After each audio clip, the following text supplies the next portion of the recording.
Hi, Shannon. Hi, this is Shannon Rose, the Rose Hollywood Report. For my first question is, what are some tricks to using painter's tape in order to prevent the paint from bleeding underneath? That is a beautiful question, Shannon. Thank you for starting out with that, because that is the biggest problem that people face when they're approaching any paint job. The bleed. And I can't tell you in the past how many times I've had to give my work crew the smallest brush in our paint bag and said, go back and touch that up.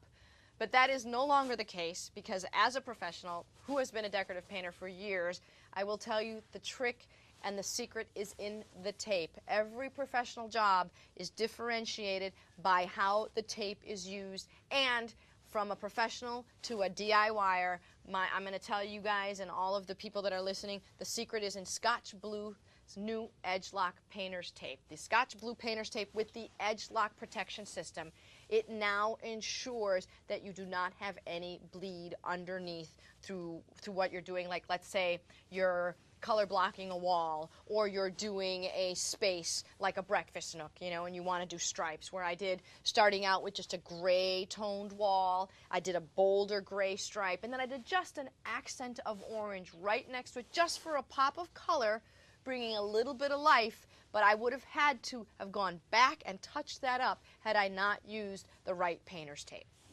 As part of my wardrobe, I wear in Hollywood, I oftentimes wear a tuxedo. What would be some ways to incorporate the classic styling of the tuxedo into the design of a room? I love that question, and actually I'm about to go to a red carpet soon for the Amahan Awards, and I've actually decided I'm going to wear a female tuxedo this year, so I'm very excited. And here's the really cool way to do it. You know how on a tuxedo there's that satin stripe that goes right down the leg? That you've got the satin with the matte look right next to each other?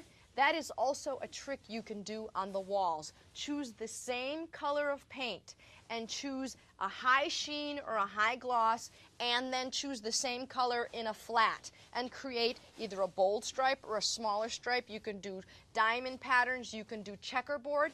Same color, tone on tone, a different sheen, just like a tuxedo. Just like the lapel has the sheen versus the more matte feel of the jacket, the exact same concept. And then as a woman, like my tuxedo that I hope to find that I want to have a really great fit, you know, it's really important for us, I want to have a little bit of pop of red. So I've got this really cool fabric that's like a little, it's black with little red polka dots, and it's the only place you're going to see red color on the whole tuxedo. So it's the same thing with a space, with a room. Using the 10% rule in design, where I only use 10% of color in a whole space, like the walls that I showed you. That orange stripe is only 10% of what I'm doing with an accent. So think of your wardrobe and use that as inspiration with fashion trends that you know are happening right now with color blocking and really bold stripes. Use that same concept with things that you're drawn to in fashion,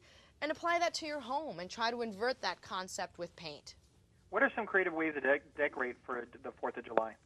The 4th of July, you know, 4th of July to me is about picnics and about how you dress that table.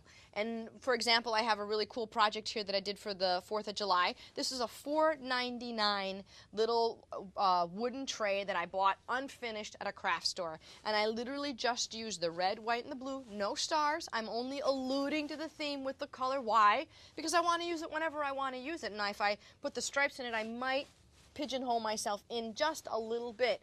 So it's things like, how do I dress a table with that kind of, with the painting of the accent as well as the painter's tape.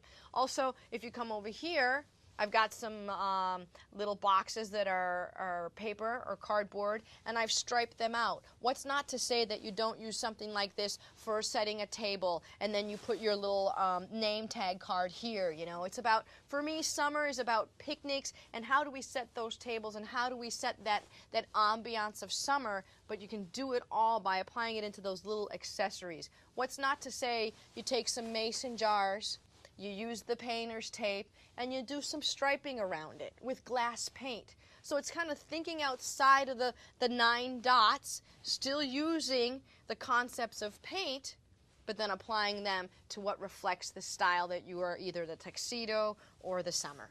And my last question for you, what room have you designed that you're most proud of? Very good question. Most proud of. I was asked to design a restaurant for one of the largest non-for-profit agencies in the Midwest called La Casa de Esperanza, which means House of Hope.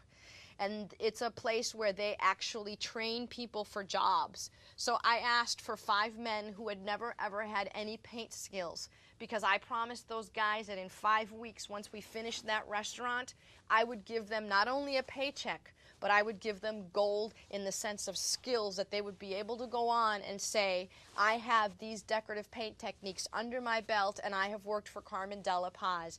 And that for me has been one of my proudest moments, because it's not about the design alone. It's about what you give back to people and how you make them feel in a space. Very good. Well, thank you for joining me on the Rose Hollywood Report. Thank you so much, Shannon, and I invite you and your viewers and listeners to check out some more information on scotchblue.com for the step-by-steps on how to be successful with your paint projects at home.